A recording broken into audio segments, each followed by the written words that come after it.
Hi, everybody. Good evening. Thank you so much for joining. We have an exciting agenda for tonight, talking about Montclair's municipal budget and our form of government. I want to thank over 470 of you have registered for this event tonight. So I'm excited to see so many people participating live in real time, and to know that many will watch the recording on YouTube. And we will also broadcast this on TV channel 34 in the days to follow. And we'll be sending all of this information out, including a PDF of the presentation after tonight. So thank you again for joining, everybody. Two quick announcements I just want to cover up front. One is an important save the date for March 8th is going to be our first municipal elections for school board members. So please save that date.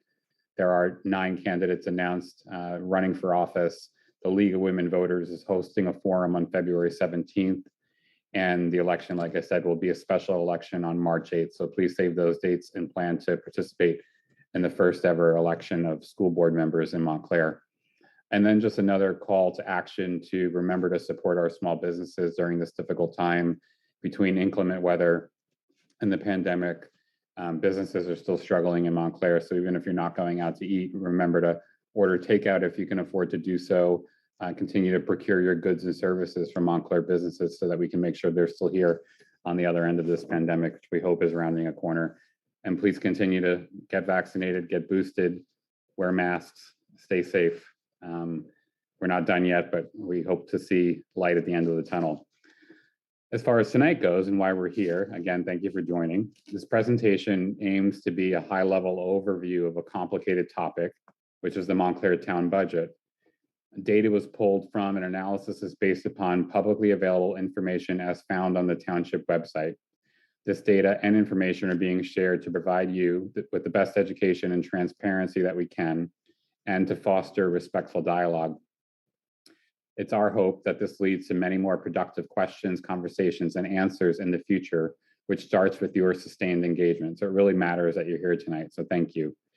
In developing this content, we wanted to have a balance of very basic information as well as getting into some of the complexity so that whether you have zero, some, or a lot of familiarity, you'll hopefully find this helpful in some way. But we also had to make a lot of decisions about what not to cover tonight. We could easily do a full hour, for example, on a single department budget or on the school budget, but we felt it was best to give a high-level overview to start, and most importantly, to show you where to find this information and some tools to better understand it. So thanks for participating, and I look forward to getting your feedback after. And of course, most of you, if not all of you, have my email address, and that is the best way to give me feedback and to send follow-up information. I also now want to introduce Bridget D'Souza, who's joining me as well, and will be taking over the second half of the presentation. Bridget is a resident of Jersey City, assistant professor in the Department of Accountancy and Business Law at St. Peter's University. She researches and focuses and writes about local public finance at civicparent.org, where she focuses on topics related to property tax, school funding, tax abatements, and much more. And we'll see that all come to light and at the second half of this presentation. So hi, Bridget, and thank you for joining as well. Thank you so much. Great to be here. Okay. So the objective tonight, learn how to follow your money, your public money, right? And we're going to go over a quick overview of Montclair government, and then, as said, take you through the user-friendly budget. And I really want to thank the support team, the people behind the scenes who aren't on camera tonight, who have spent countless hours developing this presentation. First, Eileen Birmingham, a resident of Montclair with an interest in trying to understand civic data and budgets with a child in the school district.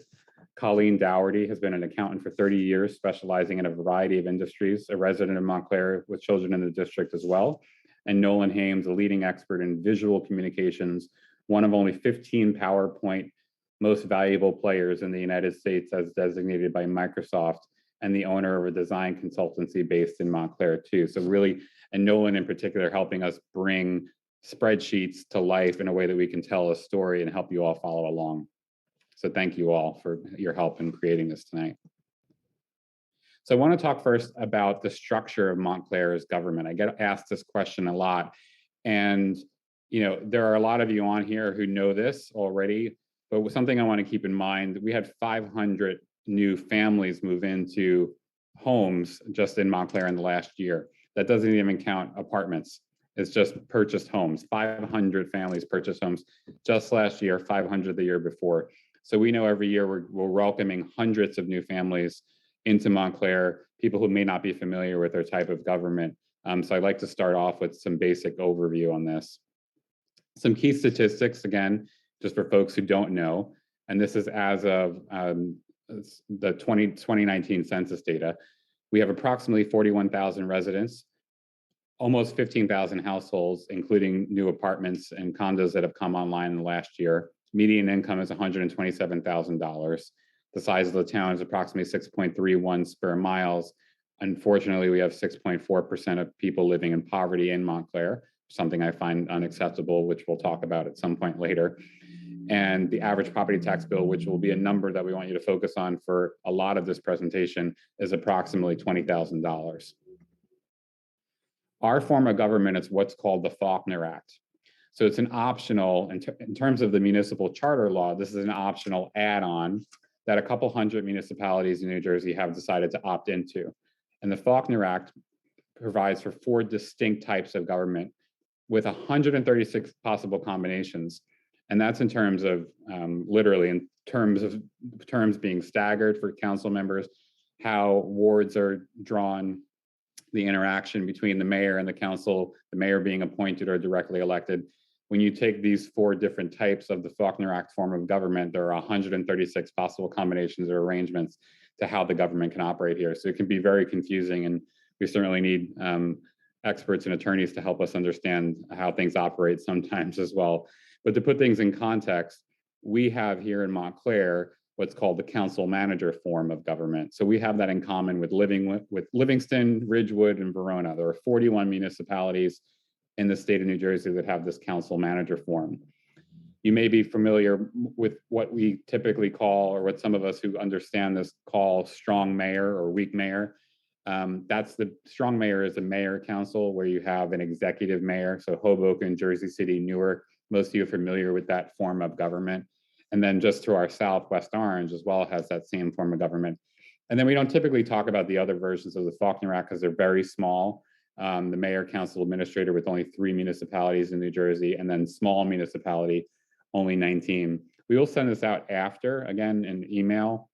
And we provided the links at the bottom of this slide for anybody who wants to do a little bit more research to understand our form of government a bit more. In terms of Montclair and the way this shows up here, so we have a town council, which the mayor is part of. So again, the mayor is independently elected. All the council members are independently elected, but we are one governing body. We're a legislative body of 7 individuals. We hire the township manager, who becomes the chief executive official. So the town manager is the executive of Montclair. We're the legislative body, and then of course we have the courts. The council, which I'm part of, is responsible for all legislation, municipal taxes, and the budget. We each make $10,000 per year and receive health care. We're elected to 4-year concurrent terms. We're nonpartisan, so these are nonpartisan elections with no party affiliation declared. And the elections take place in May of presidential years. There's some more detail on here, which I won't go extensively into, but you can see some of the powers that the mayor has in terms of some specific appointments. The council as a whole has the power to appoint 10 people that directly report to the council. That includes the manager, who again is the chief executive official, attorney, CFO, clerk. You're familiar with many of these positions. The manager oversees the day-to-day operations for the town, prepares the budget, appoints leads department heads, including the heads of police, fire, public works, attends council meetings, often prepares the agenda for the council meetings, and asks us to take action on things that he needs in order to run the government day to day. In terms of who we are, that's who we are. Mayor Spiller, myself, and Councilor Russo. I think Councilor Russo is joined tonight, so thank you if you're on, sir. And then ward councilors, Deputy Mayor Bill Herlock, Councilor Schlager, Councilor Price Abrams, Councilor David Cummings for the 4th Ward. And so wherever you live in Montclair, I don't know if everybody knows the map. We're looking at the map going, the south is on the left, the north is on the right. These are how our wards are stacked. This information is available on our website, and you can see who your ward councilor is.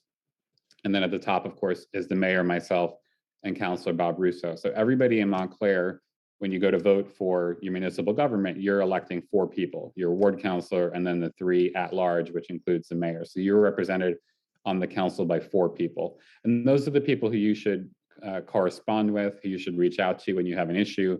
Email us with questions, let us know how you feel on an issue, how you want us to vote on something. I feel really strongly that it's so important for us to hear from you as much as possible.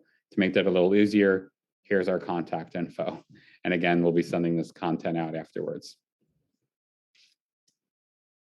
So now let's pivot to understanding your tax bill. And again, that 2020 average, so thinking about that almost $20,000 is what we want you to have in mind as we go through these next few slides.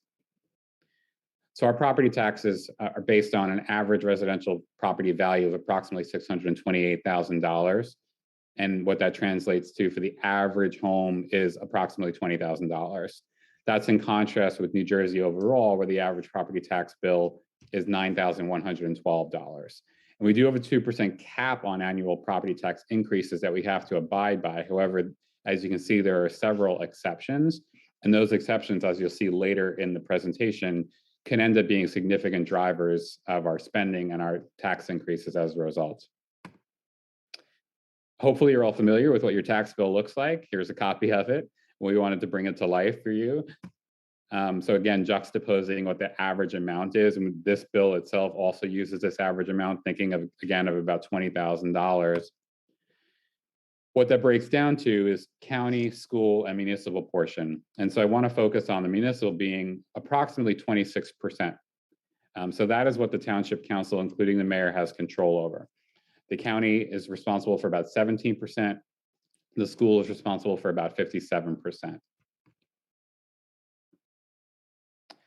So then looking further, we'll go into these numbers a little bit.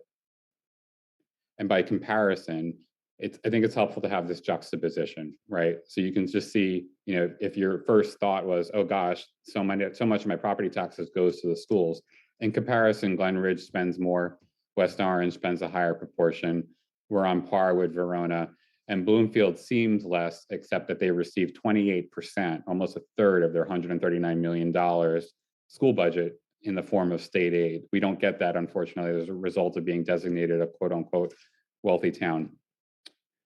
And that 17% portion that is your county tax, just to give you an example of some of the things that covers: county sheriff, county clerk, including running elections, senior services, veteran services, tenant resource support center, homeless support, health services, the county court system, and then what we're known for, I think, and what County Executive DiVincenzo would be proud of is our parks and public works programs. I think Essex County has some pretty outstanding parks that people are mostly happy with. And what does that look like in real time, right? So the county has that portion of the taxes that they take out of the property tax bill. We have our portion. And so here's just what a juxtaposition of this looks like, with the green being county roads, so Grove Street, Bloomfield Avenue, Valley Road, et cetera, that the county maintains. And they maintain the trees and the lighting and the paving and the curbing and the striping and everything on those roads. And the green parks are the county parks. And then Montclair as a township, we maintain all other roads and then all these orange shaded parks and parklets around the town. And so here's the breakdown again, just showing 17% for the counties, 57% for the schools, and approximately 26% for the town. And now I want to focus on that 26%. So we're remembering that number, approximately $20,000. Of that $20,000, $5,174 is essentially what you're paying to the Township of Montclair to operate services. And so what does that look like? So again, looking at $5,000, if we were working with that number, if you're the average household, of that, $1,606 would go to public safety. $586 would go to paying down debt. $480 would be going to insurance. $340 would be going to public works, roads, parks, et cetera. $614 to statutory expenses, pensions, payroll taxes. But there are other ways that you pay money to live in Montclair and support other services. So most of you know you have a separate sewer bill, you have a separate water bill. Those are separate utilities with separate infrastructure, capital budgets, and operating budgets, which are funded through those bills. So you're paying not just your property taxes, you're also paying sewer and water bills. You're all familiar with our parking meters, permit fees, parking decks, the lot meters, et cetera. That's revenue for the township. Permits, construction permits, passes for the pools, tennis passes, court fines, fees. These things all come together to complement and create the pool of money that the township has the ability to then spend on services. And I think it's also important to share, something that makes us a little bit unique, which is the proportion of property taxes that we get that's residential versus commercial and industrial. So in Montclair, 90% of property tax is residential. So that puts a significant burden on homeowners in Montclair, right? Because we just are not as diversified as other places. Commercial is the other 9%, and then less than 1%, 0.07 or 0.7, I should say, is industrial. And by comparison to Clifton, which is just to our north, 25% of their mix. And look, everyone's familiar with that, right? You just drive down Route 3 and you see Target and Barnes & Noble, and you could just see how much more commercial Clifton obviously has. That diversifies the tax base. That allows them to raise dollars from a different blend than we do here in Montclair. West Orange, by comparison, has 16%, so also higher, even though it's a heavy residential community. And then to compare us to some of the transit villages, similar in composition to Montclair, Morristown, 68% with a 32% commercial and industrial, and Millburn with 17%. And Morristown is known for really activating their downtown in terms of bringing in commercial office space. That is something that they've done well. One can argue they've probably suffered, though, now as a result of the pandemic, with a lot of those offices being vacant. So it's all a trade-off, and it's all a gamble in terms of what the healthiest mix is. And then importantly, in terms of the process, because this is where I want to just continue to encourage everyone's engagement with us as elected officials and with the process in particular. This is a very sort of high-level overview. For the most part, the budget process is going on all year long, right? We're constantly checking in to see how we're doing to spend against our plan, how our revenues are doing against all the different categories, to see how the department budgets are spending against their planned allocations. Things happen, right? A pandemic starts, we get hit with a superstorm hurricane, we have a major snowstorm, things happen, and we constantly have to revisit and shift funds around as needed. But overall, this is the architecture. And so it really starts with late in the year in terms of public meetings that the township manager has with department heads to discuss the budget for the following year. And I want to flag that because those are important, and I'll do my best to help promote those going forward, because those are open to the public. You can come and join a meeting between the manager and a department head talking about their budget if you want to weigh in on that process, if you want to add a comment to that, or at least hear and see what's going on. And then we do the budget in two tranches. We do generally a Q1 budget, which is a temporary budget, which we enact in December or the very first couple of days of January. And that's about 26% of the full year's budget. And we usually run that flat to the prior year. And then we spend time deliberating, giving input, hearing from our department heads, and iterating to create the draft budget for the full fiscal year, which starts, ironically starts in January, goes to December, but this is the way things are done in New Jersey. And we're actually ahead of the curve and ahead of most other townships. Many townships in New Jersey, municipalities, don't actually enact their budgets until summertime. And we've been on a good trajectory in terms of enacting them early in terms of March or April each year. But this is really important to flag because, again, this is where we want to make sure that people are having their input and they're making sure that we know how you feel and what your values are, because budgets are blueprints, not just to spending and not just to dollars, but to values for what the community believes in, what we want to invest in, what we care about. And that takes us hearing from you to know how to make those decisions, right? And how to help us make those decisions. And now I'm going to turn it over to Bridget to take you through what's called the user-friendly budget. So this is the budget that's accessible on the website, and we're going to be looking at last year's budget. And, Bridget will help you with the great design work that Nolan has done, just in terms of, just showing you where all the information is, how to understand it, explain it a little bit more. And then I'll rejoin her at the end of that presentation to answer some of the questions that some of you have sent in advance. So thank you again. And Bridget, I'll turn it over to you, let you share your screen. Okay, wonderful. Thank you so much. Let me share my screen here. And it's great to be here.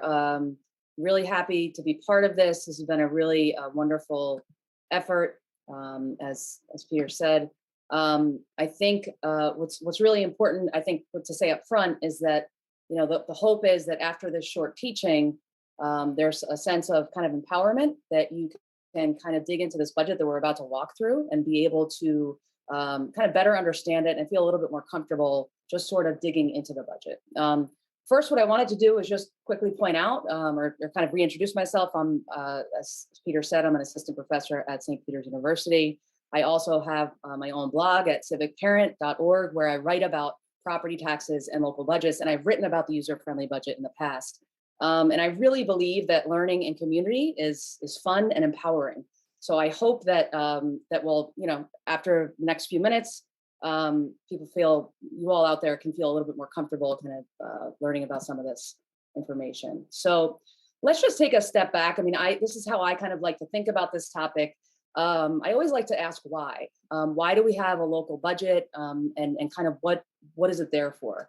And kind of to put this in the frame, I kind of want us to think about, imagine yourself on Watchung Avenue, imagine, residents walking up and down the street, and think about the different things that those residents need. Now, some of these things that residents need, you can purchase personally, you can obtain them like groceries or clothes. But then we have other services and things we need that we need the town. We need a collective sort of shared agreement to provide. And that's where things like drivable roads and the fire department and the police department come in. So that's kind of the frame that we enter into when we talk about the town budget. So the kind of the frame here is we need public services, and they cost, those services cost money. And how do we pay for it all? And this is kind of the walk of the budget, and kind of the mind, what I think is a helpful frame to think about as we kind of get into the details. Starts with the services. We have to think about the fact that those services cost money, and then we have to just figure out how to pay for it all. So the town budget is a detailed lens into the community. It's why it's so important, and also why it can be really interesting to dig into. What's more, it is public data. It is a state law that public budgets for the town have to be posted on the town website. So we've got that highlighted here. And just a reminder, and Peter mentioned this up front, this is the town budget we're digging into. I'm not going to speak to the school budget. We do have a picture here of the Montclair Public Schools website where you can find the school's budgets posted. But right now we're going to go into the municipal or town budget. So over the next few minutes, we're going to take a brief tour of Montclair's 2021 user-friendly budget. And what makes the user-friendly budget different from the regular budget is that it's an additional set of lenses onto the annual budget. Several things make the user-friendly budget quote unquote user-friendly. So I think it's important to point this out up front. It's got 11 unique lenses into city spending and revenues and other activity as well. It provides information on key cost drivers like total full-time and part-time employees. And it helps connect the town spending and town expense and kind of the full aggregate picture of the budget to your personal property tax. And we'll walk through all of this shortly. And finally, it contains details not available in the regular budget file. So the user-friendly budget contains things like holistic views of employee expense, and also key details about abatement contracts. Sorry about that. So I mentioned on the previous slide 11 different lenses, and here they are. So we've got a view of the 11 pages within the user-friendly budget. If you notice here, we got kind of the labels of each tab at the top in orange. Each of those, I want to point out up front, each one has a title of UFB, and that simply stands for user-friendly budget. And I'll be using that abbreviation throughout the presentation over the next few minutes. And I just want to note that you'll also see this within the budget file, UFB1, UFB2, and so on. So just a little bit of an introduction to some of the language so that you feel comfortable going into this budget in detail and accessing the information. So let's dive in and we'll explore first, what is Montclair paying for? To answer this, we can turn to the third page of the budget, which is UFB3. And UFB3 is called Appropriation Summary, but we can just call it Expense. This is a pretty big tab, so let's focus on two of these columns in particular. The column highlighted on the left here on the screen, and I realize there's a lot of data here, so again, just keep in mind that this is kind of to help you break into the budget and feel comfortable kind of just going to this tab and kind of having a sense of what's presented. On the left, we have 23 standard expense categories, ranging from public safety and public works to debt servicing to insurance. And on the right, we can see the budgeted amounts of each of those categories. And at the bottom of the column on the right that's highlighted here on the screen, you can see that $94 million total budgeted number, which was the amount that you saw reported in the press last May when the Township Council passed this budget. So there's a lot of expense categories on this slide. We could spend a lot of time going into it. We don't have time to go into everything in extensive detail. So what we're going to do is we're going to focus on three expense areas in particular. We will look at insurance, public safety, and statutory expenditures. And if you notice, we've got on the right side of the screen some text that kind of gives some context as to what these categories are. We kind of want to translate the budgetary parlance into something that's a little bit more relatable to what we're familiar with. So insurance includes some healthcare, the public safety includes salaries, and then statutory expenditures we're going to see includes pension costs. We'll get into all of this in a moment. But let's do something kind of with some of the magic that Nolan's been able to create and the team here has been able to create. And let's kind of switch up this kind of clunky spreadsheet view, apply some civic elbow grease, and put this into a visual. Okay, we're going to refine the lens a bit. And we're going to show here on the screen the same data that we saw on the previous slide, but now we have it visualized from largest expense represented by the larger circles down to smallest expense represented by the smallest circles. We'll start with public safety because that's the biggest expense, as we can see here on the screen. And we can see that Montclair budgeted about $26 million in 2021. We saw this referenced earlier with the tax postcard that Peter showed. And it's far and away the largest bucket. But it's important to note that this is inclusive of public safety salaries and wages. Okay, and it's also inclusive, public safety is inclusive of basically a police department and the fire department. But town employees are compensated through more than just salaries and wages. They also receive contributions to their pension plan. And that's what's shown in the statutory expenditures bubble here. And that's about $10 million. And it's important to note here, I just want to kind of make the caveat that this $10 million includes pension contribution expense for all town employees, including public safety. And finally, we can look at insurance, which is about 7.9, almost $8 million. And this is another benefit. This is the group healthcare that town employees receive. And that's what's shown here. Now, it's helpful to pause here and recognize these three kind of big bucket areas of expense are people cost. Okay, so let's take a little bit of a deeper look at the people cost that Montclair is investing in each year. And we can do that with another tab in the user-friendly budget called UFB7. And that gets at personnel expense. So this is a look at the UFB7 page in the user-friendly budget. And it's really useful for a couple of reasons. It provides a really useful lens into employee costs for two main reasons. First, the personnel costs are itemized by departmental organization. So you can, it's a little bit small on the screen here, but you can see governing body, you can see police officers, firefighters, and so on. And then second, we're given insight into the number of full-time and part-time employees within each of those departmental areas, but also a breakout of the salaries and the benefits. So as an example, as we continue to kind of dive a little bit deeper, let's just look at firefighters as one example. And again, the hope is that you just feel comfortable kind of diving into maybe another area that's of interest to you. For now, we're going to do firefighters because that's the time that we have. So let's dive in and take a closer look at the firefighter expense. So if we start on the left, you can see the firefighter line item is highlighted, and we can see that in 2021, Montclair budgeted for 83 full-time firefighters at a total firefighter personnel cost of $14 million. You can see that personnel cost column kind of in the middle of the screen there. So $14 million total for the firefighters. What's more, we can see that the $14 million is about 23% of the total personnel cost of $60 million. So another way to think about this is that we've got this total personnel cost of 60 million, and nearly a quarter of it is invested in firefighters. Now, let's say we wanted to then also get a better sense of how is that $14 million bucketed out in terms of salaries versus benefits. Well, we can do that on this tab as well.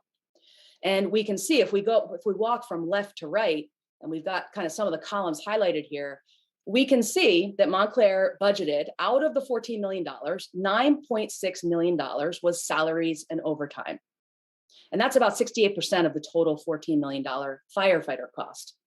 And then the remaining 32% is benefits. Benefits specific to the firefighter. So this is a more nuanced lens than we were able to see in the larger general bucket expense items.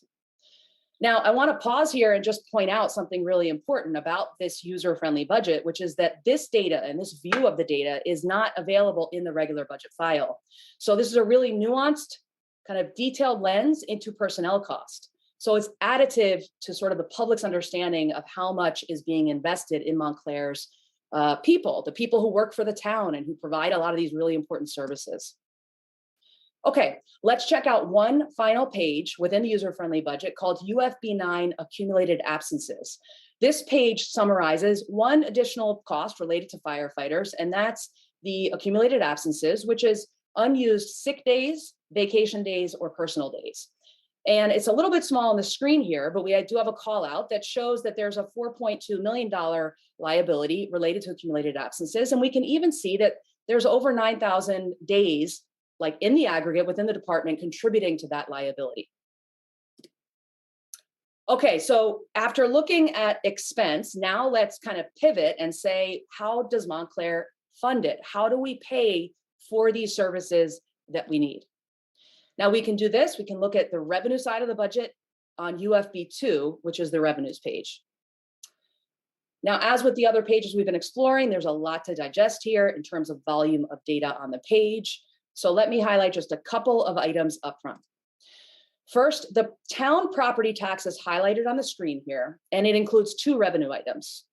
You can see it's local tax for municipal purposes. That's one of the items, and then minimum library tax. Minimum library tax is a minimum amount of tax that the state requires that be collected to support the local libraries. I do also want to note here, and there's a caveat at the bottom of the slide, that that there is a portion of school-related property tax that does show up on the municipal budget, on the town budget, but it's school-related. I'm not going to get into the details on it here, but I did want to note there is a note on the slide here, and it can be potentially kind of an item that we dive into in a future webinar. For now, let's kind of shift the view again, like refine the lens again into a more truly user-friendly view, and visualize the numbers in a way that we can better digest them. We'll sort the revenues from largest to smallest, and we can pause here and make a couple observations. First, property tax is not the only source of revenue used to fund Montclair's town budget. But second, while it's not the only source, it's clearly the largest source. Property tax accounts for nearly $60 million out of the total $94 million budget. Now, we'll come back to the property tax in a moment, but first, let's take a quick look at these other revenue items. There's about $9 million of surplus, which is existing cash that the town has on its books to help pay for current operating expense in the current budget. And then there's about $6.5 million of other special items that's highlighted here on the page. And that includes about $4 million of abatement pilot fees. And it also includes capital fund surplus and cable franchise fees. And finally, a source of revenue that is smaller than the rest, but it's important and worth focusing on, is local revenue. Now, local revenue can be thought of, and this is how I kind of think of it, as quality of life related, because it's revenue the town collects from taxpayers on a transactional type of basis. And we can look at the user-friendly budget doesn't include this granular detail about the local revenue.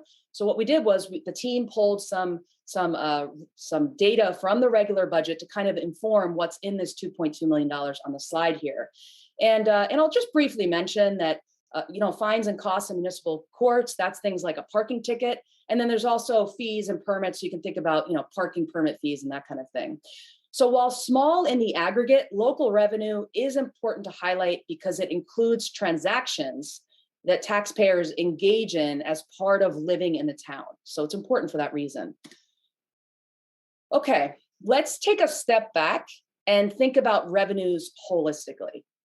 And think about the fact that these revenues are here to fund the budget, to pay for all the expense and the services that we talked about earlier. So when Montclair looks to fund that expense, it has the revenues on the screen here to work with. In the short term, town authorities can use available cash on hand from the surplus, or maybe raise local fees on things like parking permits. They can also longer term look to build more structural support into the budget with special items like abatement pilot fees. But when all other sources of revenue are exhausted, the town authorities can and ultimately do, and they have to do this, they fall back on the property tax. And that's where your tax bill comes in. So to understand your tax bill, we can turn to another page in the user-friendly budget, and that's the UFB1 page. The UFB1 page provides a holistic view of how your personal property tax fits into this entire town funding paradigm. And at this point, I want to recommend you putting your property tax bill next to the UFB1 page. You can always come back to this or open up the budget and do this on your own time. If you have a tax bill, you can kind of take a look and compare it on the screen here. But it's a helpful exercise because the UFB page 1 contains information that relates to your tax bill. It's a really nice summary, and we'll walk through it in a moment. A key thing I do want to caveat though here, as we're looking at this, is that the UFB1 page contains data from the prior year. So the 2021 budget will show 2020 tax rates. So just a caveat to be aware of as you're looking at this page. So what does this page show? Well, what's really helpful about it is that you can basically see how the tax rates are computed, because we see on this page the total town property tax, and then we also see the tax base. And those two items taken together give us the tax rates. Which is then what you also see on your tax postcard. Now, this information allows for a simple average residential taxpayer impact summary, which you can see on the upper right of the page here. So what we're seeing here is the aggregate town budget being distilled down into an average sort of homeowner view. And that's what's so helpful about this page. All right, as a final tour through the budget, we're almost done. As a final kind of stop, let's take a quick look at the tax base, because that's also available in the user-friendly budget. We can learn more about the tax base using the UFB5 page. The UFB5 page summarizes the tax base value, and there's a lot that we could talk about here. There's a lot of detail on this page. What I want to highlight are two quick things, which is number one, we have the total tax base value, and your home's value is included in that tax base. If you pay property tax, then your home's assessed value is included in this number on the screen here. And then second, the tax base consists, as Peter said earlier, of residential and business property. I have the screen here that is a really, again, like a better kind of a good visual to kind of show the 90% residential, 10% business split of Montclair's tax base.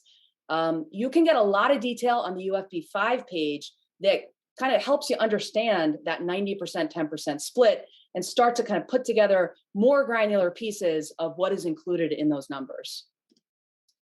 Okay, that's the end of my portion. This was a quick tour. I hope it's been helpful, and I'll close just with this thought, which is that I personally have found in my experience digging into these budgets, kind of enjoying the process of learning more about them, learning more about my own community, about other communities through the lenses of these budgets, that it takes time, and questions are key, and asking questions with other people and kind of hearing other people's questions is really what I would like to call the wisdom of community. When you can dialogue in community, ask questions, and be patient with each other, and have a kind of a positive dialogue, it can yield so many wonderful benefits. And I just want to credit the group in Montclair that was highlighted up front, because this came about because some residents cared enough to kind of bring this presentation to you all. I'm really grateful that I was part of this teaching. And I just want to say that I have a page on my website at civicparent.org/Montclair, where I have some additional data, if you're interested, that you can dig into, including some Tableau visualizations, which are interactive visualizations that allow you to kind of dig into some of the data and compare Montclair with other towns in New Jersey. So with that, I am going to hand it off back to Peter. And thank you so much. Thanks, Bridget. Can you hear me and see me? Am I back? Okay, great. So Bridget, I'm actually going to ask you, since you're a host as well, if you can turn on chat so people can send questions in to hosts and panelists as well. And we did get a number of questions in advance. I'll actually bring up a couple of those now. I'll read them out loud and attempt to answer. One was, Montclair hires outside firms to handle some of the important municipal tasks. Even though Montclair for years had a full-time engineer, the government hired outside engineering consultants for most, if not all, engineering projects.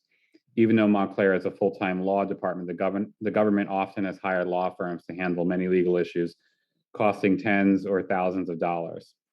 Why not put more onus on the municipal engineer's office and the municipal law department to handle most engineering and legal matters? So this is one that, for me, the engineering answer is really clear, but the law department answer is not super clear yet. But I am in the process of forming my point of view on this, and I think my colleagues are too. From an engineering perspective, we know engineers go to school and specialize in really one particular thing, right? There's water engineering, there's just all sorts of infrastructure engineering, roads, piping, you could think across the board, structures.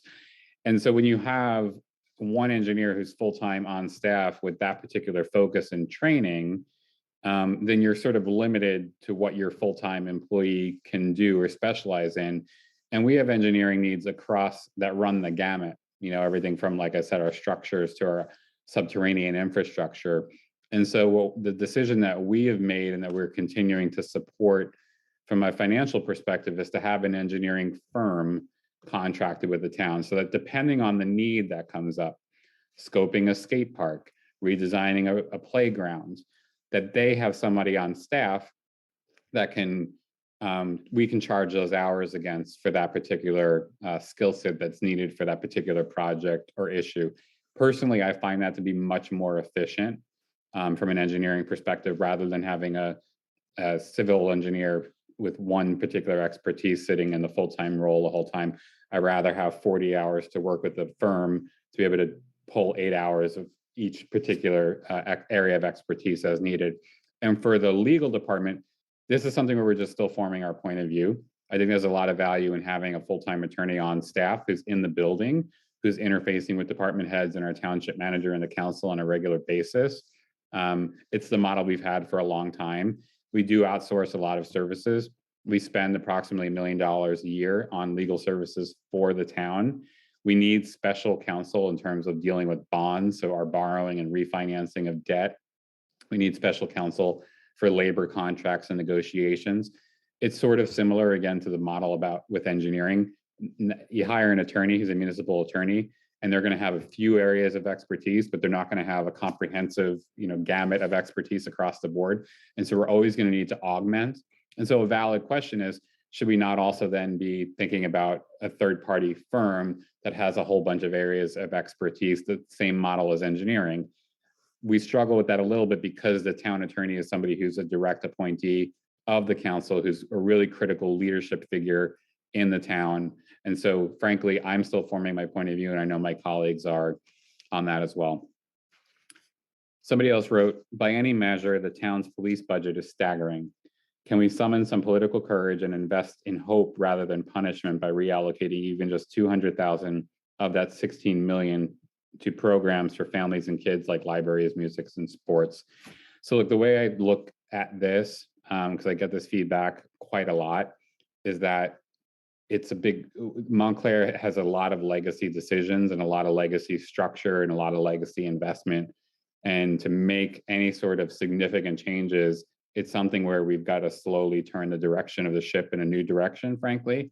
I will say, I thought it was interesting that this person wrote even just 200,000 of the 16 million, because last year in the budget cycle, one of the things that I was pushing for was for us to hold open the deputy chief role, which we have, and to also cut the number of police vehicles that we were acquiring as well.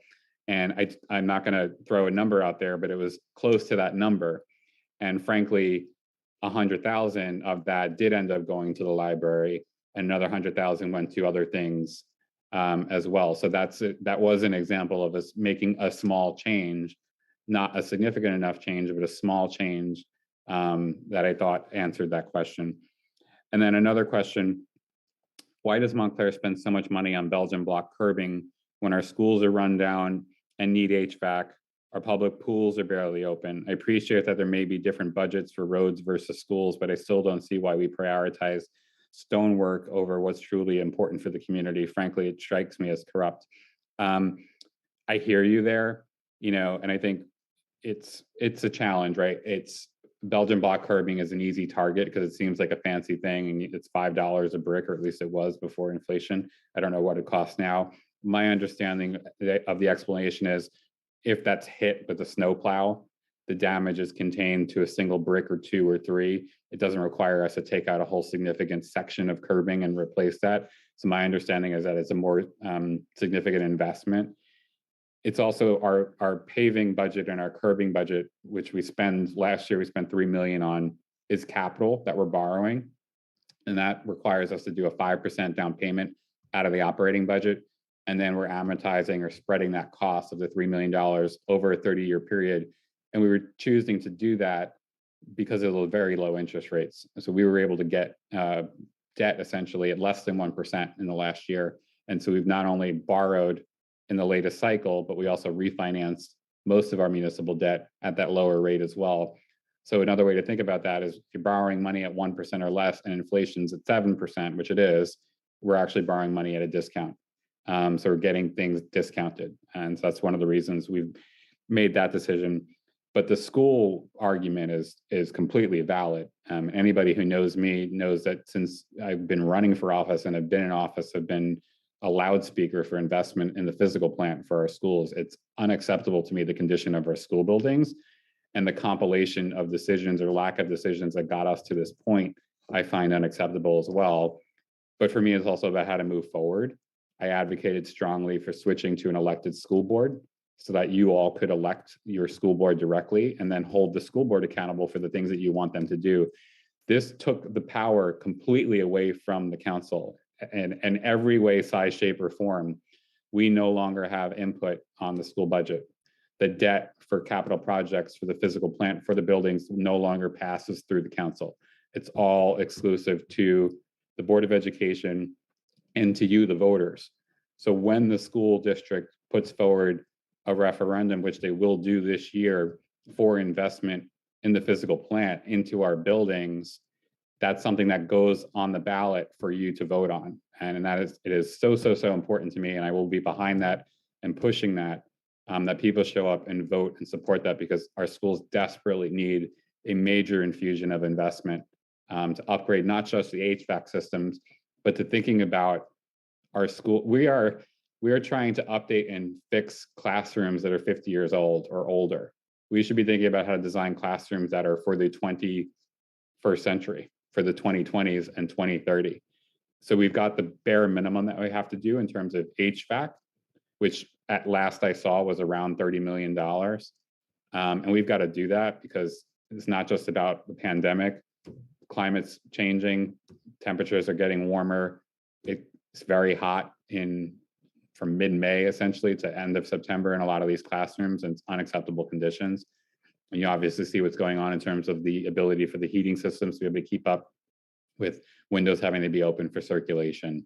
So a lot to do for us as a community in terms of the school buildings. So let's see what we have now. I see a bunch of people have gone into the chat. So forgive me, I'm gonna go back to the top and come back down. Okay, so Mary Packer asks, I've been hearing that there is a deficit in the town budget for the past 2 years. How can there be a deficit while there's a surplus? The surplus, and Bridget, you can correct me if I'm just, is from our reserves. Is that correct? Yeah, it's cash. Yep, it's cash Yeah. that the city has that it's using for current operating expense. So Mary, so we've had a significant buildup of reserves over the last decade or so, and we've been drawing down on the reserves. So the reason why last year we were down $10 million, this year we're tracking somewhere between $8 and $9 million in lost revenue. The reason why we didn't have to do a significant tax increase last year was because we were able to draw down on our reserves. And frankly, I think we're looking at the same scenario again. So that's the answer there. Chrissy Thomas asked, is the average tax only true for 07042? Is it the same for 07043? It should be blended for all of Montclair. Joan Gary asked, where can one access the presentation? If it's this one, a couple places. One, this replay will be available on the township's YouTube channel. I'll be posting it on my website, which is peterjacobellis.com. I'll also be sharing it out over email. Joanne Katzbaum wrote, you said the budget meetings are open to the public. How are these meetings publicized so that we know when and where they are held? I've lived here over 30 years and I've never heard anything about these meetings. Yeah, I hear you.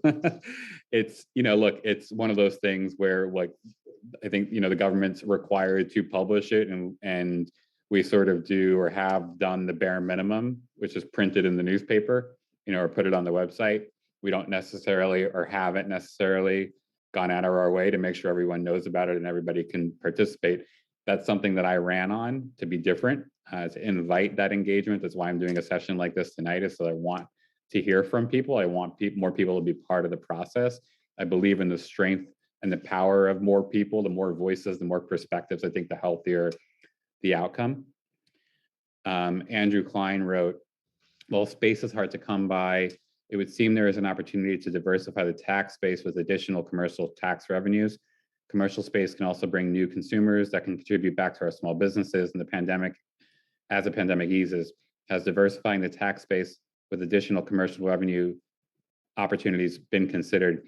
Andrew, I think it's something I've certainly been talking about. I've been in office now 1.5 years, and it's something that ever since I saw that 90-10 split, I've been curious about.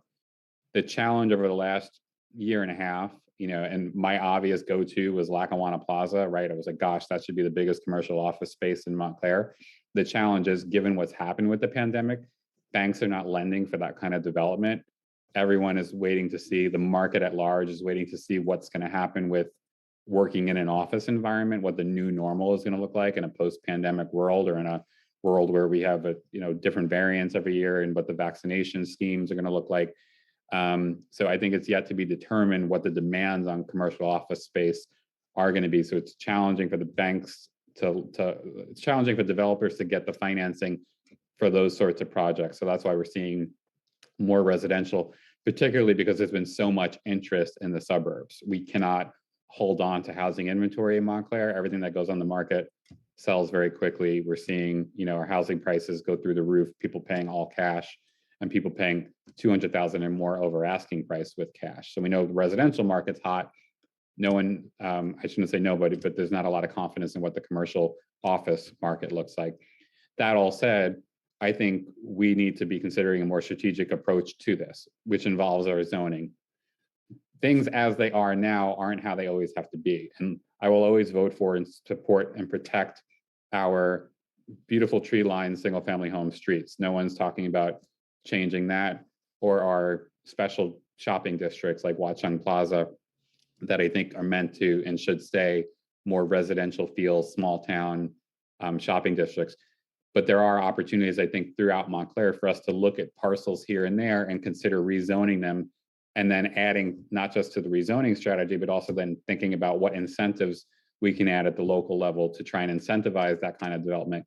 I know there are major corporations who have been looking for office space and would choose Montclair in a heartbeat when the market comes back. So I think we've got a lot of opportunities to consider. Mary Packer wrote, are all the budget planning meetings with the town manager and other town administrators supposed to be public? The library meeting has not been public, at least for the past 2 years. So Mary, email that to me and let me follow up. I want to get the facts on that. Ed Remsen, former mayor. Hello, Ed. Thank you for joining tonight. Agreed, Peter, not having an engineer who understood construction because their expertise was traffic calming cost us hundreds of thousands of dollars.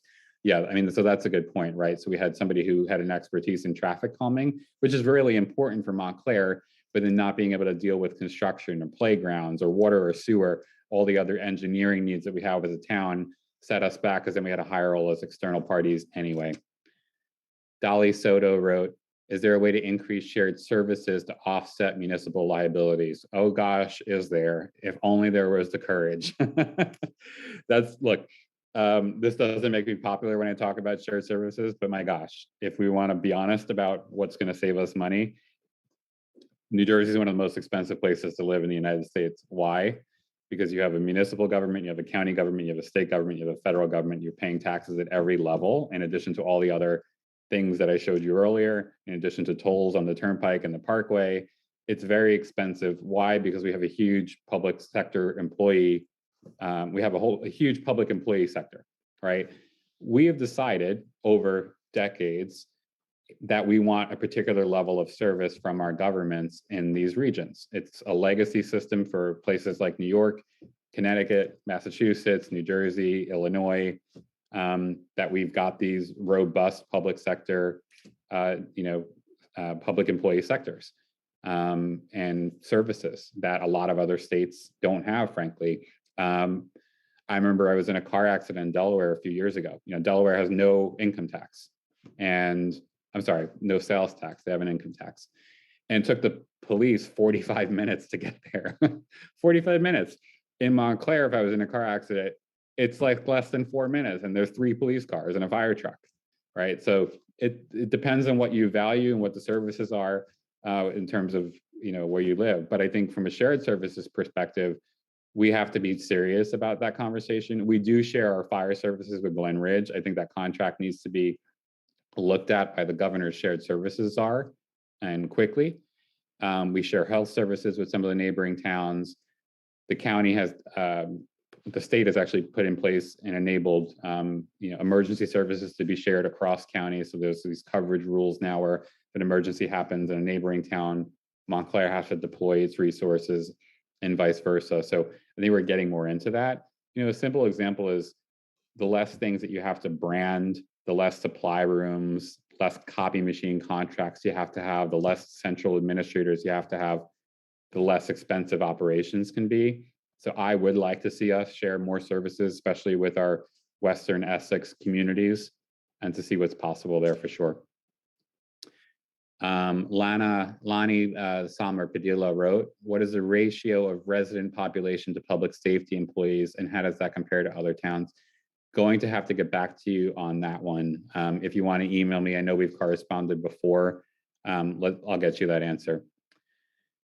Martin Schwartz wrote, can you please compare the total revenues generated from construction building permits to the cost of salaries for that department, not code enforcement with the fire department now, the building permit inspectors versus administrative salaries versus construction permit fee revenues? Yes, obviously not on the spot right now, Martin, but again, and I hate to keep saying this, but if you email me, we will get you an answer on that. Joan Marie Coulter wrote, is there a simple answer why Montclair's average property tax is $20,000 and New Jersey's is $9,000?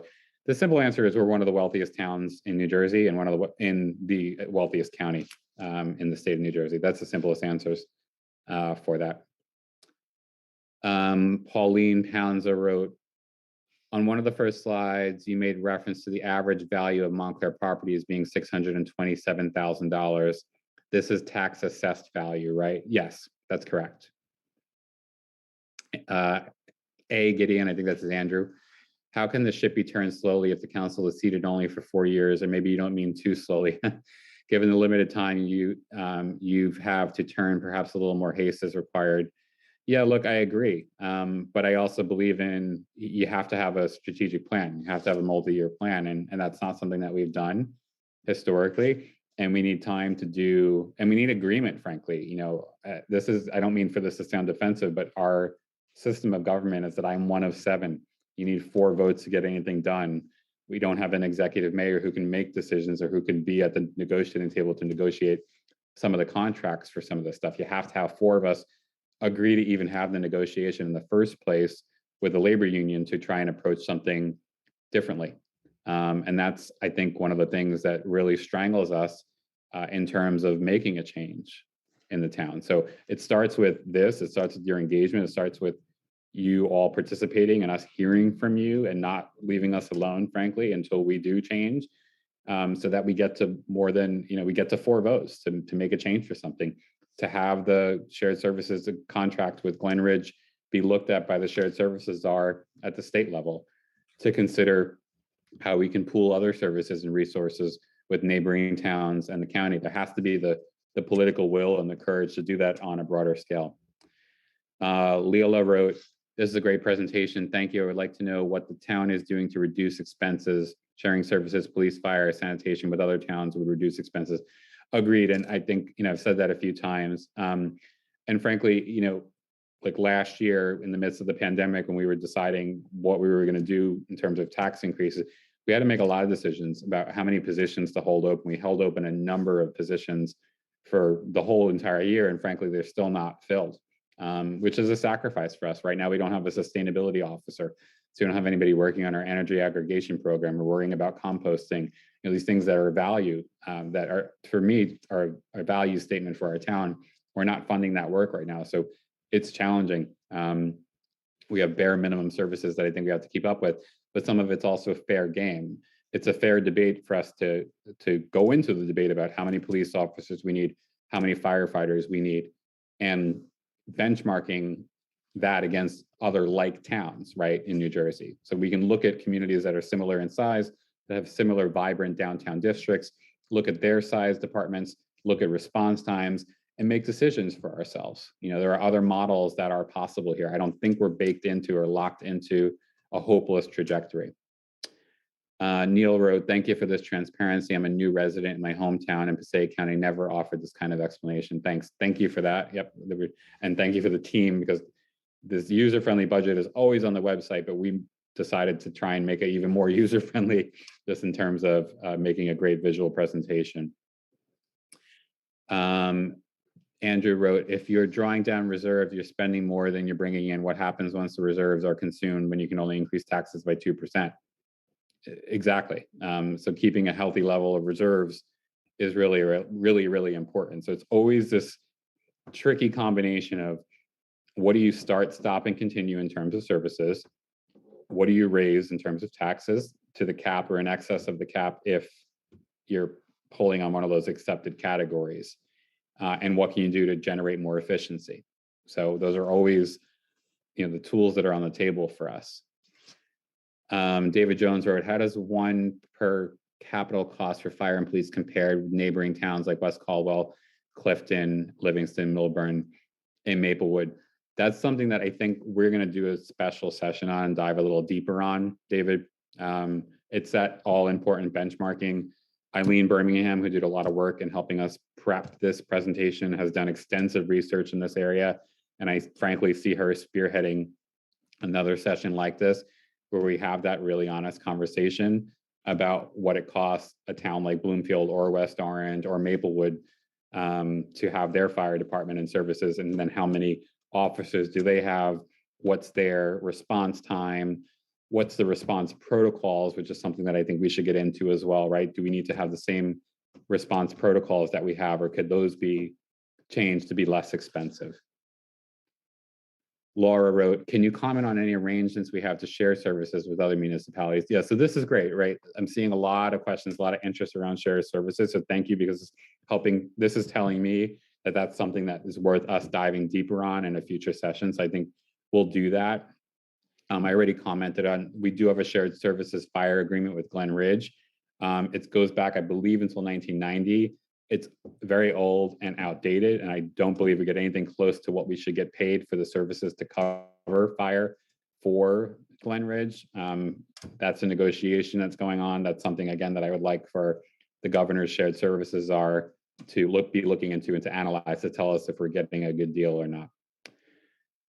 Eric Larson wrote, since housing is in so much demand, should pilots be stopped? I don't know. To be honest with you, I don't know.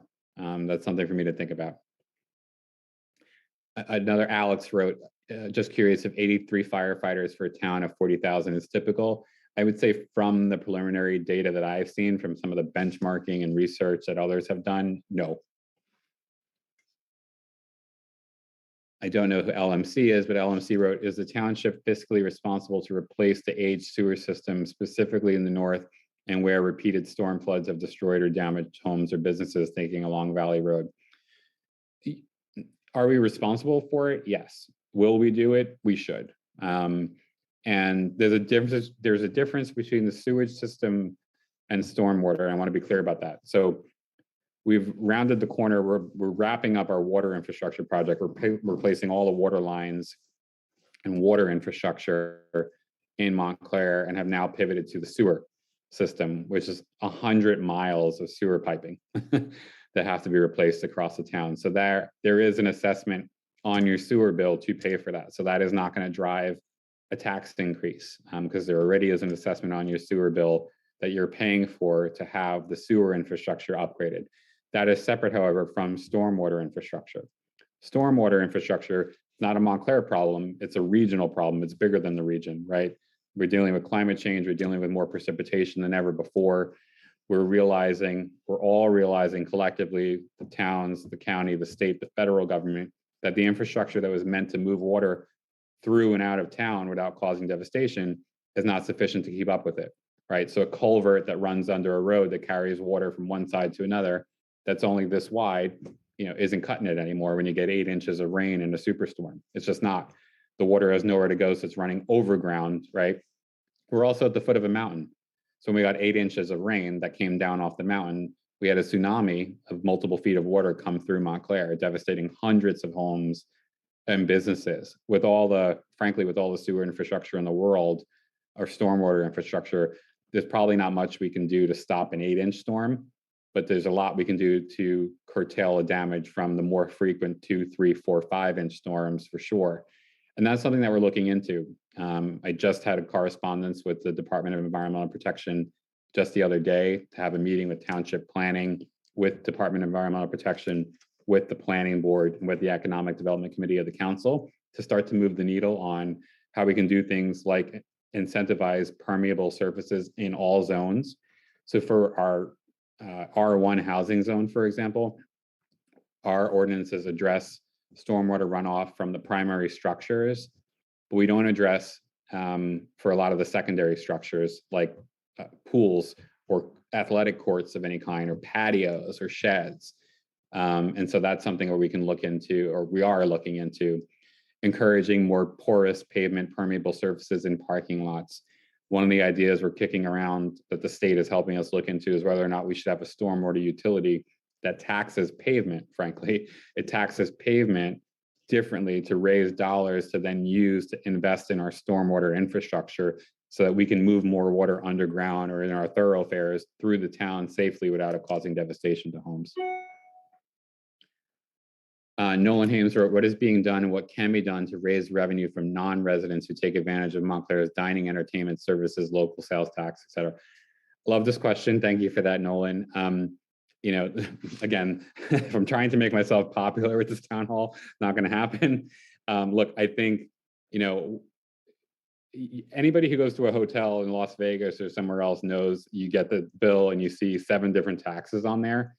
I think we need to be thinking about adding some sort of small assessment to event ticket bill, to a hotel bill that generates dollars, frankly, from people who are visiting Montclair. When people come into Montclair for a big event, that puts a strain and a demand on our services that you're all paying for as taxpayers in town, right? You're paying for the security, you're paying for the cleanup, you're paying for whatever to put that event on. People coming to that event, I think should have to pay a little bit more, or that services, so that the services are covered to some extent. So I see that as a potential revenue raising opportunity for us to add some sort of surcharge onto things like that in the future. I'm just going to take a few more as we try to wrap this up by 8:15. Let's see. Joanne wrote, can the town manager veto initiatives started in the council? No, the town manager serves at the pleasure of the council. Only the council can enact policy or take it out of the code. Would you endorse a shift to a Hoboken-style structure of government with an executive mayor? Yes. I think that's what Montclair needs. Joanne Marie wrote, to clarify my question, do we in Montclair receive more services than residents of New Jersey generally who pay less than half of what we pay? And what are those extra services? I don't think it's just about services. I think there's, first of all, it's being driven by property values, right? Like it's assessed property values, yes, but we know there's a new assessment every few years, and property values keep going up. So it's not just about services, it's also about the qualitative experience of living in a place like Montclair. How do we value that, right?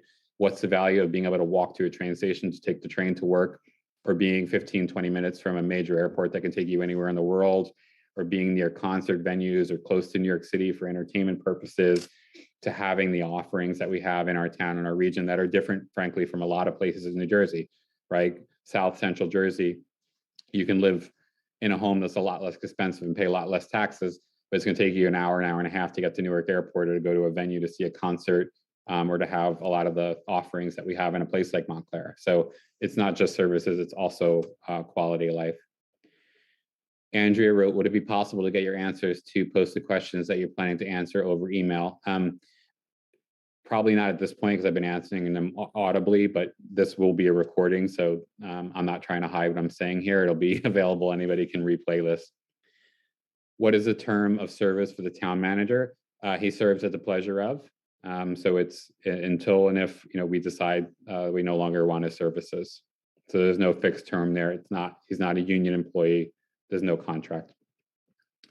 John Sullivan wrote, a lot of development in town was pitched and framed around expanding the tax base and increasing. Yeah, I think that's true. And look, I think to be fair, if there wasn't a pandemic, we'd have 18 million more over the last 2 years than we've had. And so I think we might have seen that pan out a little bit better than it did. I would say as a result, it's hard to explain something as a benefit when it only just fills a hole. No one feels that, right? Fill the hole. It meant that we only raised taxes by less than 2% as opposed to something more than that. And this year, same thing, I think, with the upcoming budget cycle, but it's frustrating. Laura wrote, I would like to echo the thanks for all the effort and transparency. Thank you for that. I appreciate it. I'm just skipping ahead to see if there's anybody who I haven't heard from. Bill Barron, you have to compare the number of firefighters to the total population. Yes, agreed. That's the benchmarking that I think we need to do. Cian wrote, my experiences with police and fire departments have always been positive. They've been lovely. However, there were 3 to 4 police cars and many more officers at the scene of a recent car accident on my front lawn. Same during a false alarm for a toxic smell in our house. 3 fire trucks, tons of firefighters. Frankly, they seem bored, like there are too many of them. And that's kind of what I was talking about earlier. And like, look, at the end of the day, ask anybody on the street, nobody wants the response time to change. Nobody wants the quality of service to change. Nobody wants to be that person having a heart attack or having a fire in their home or having a violent incident taking place and not having the same quality of service and response time.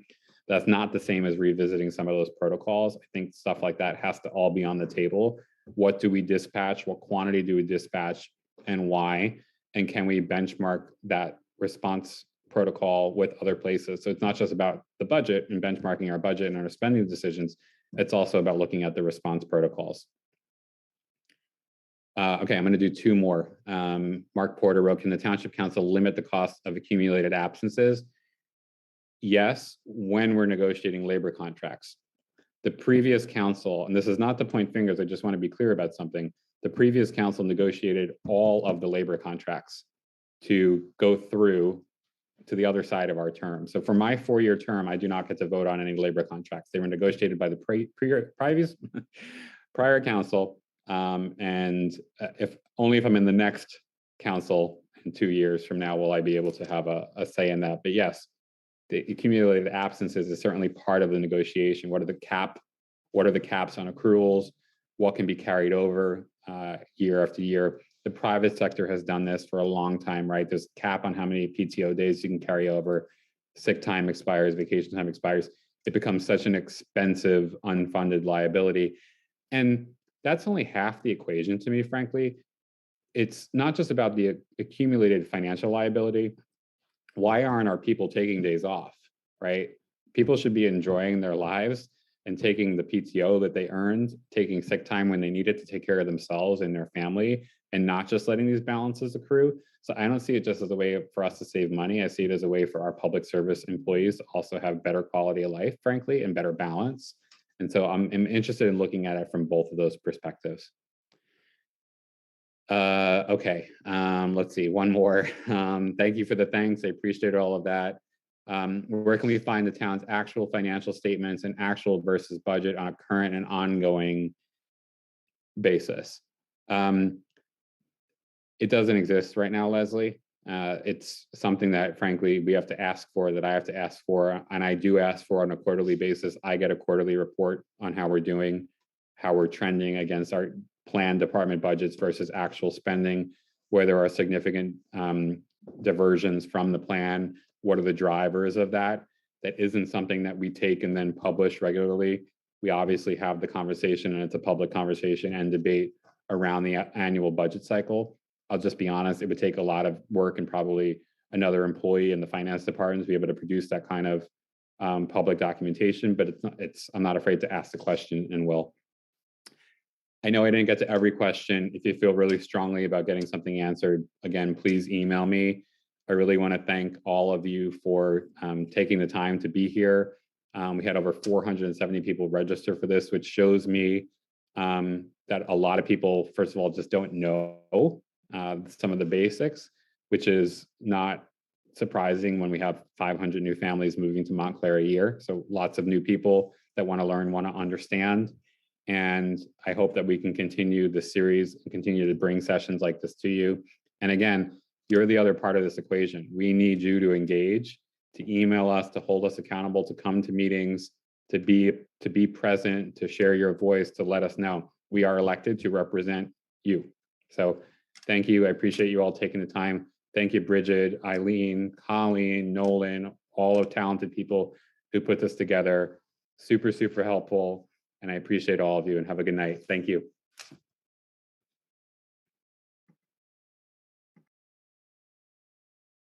Record.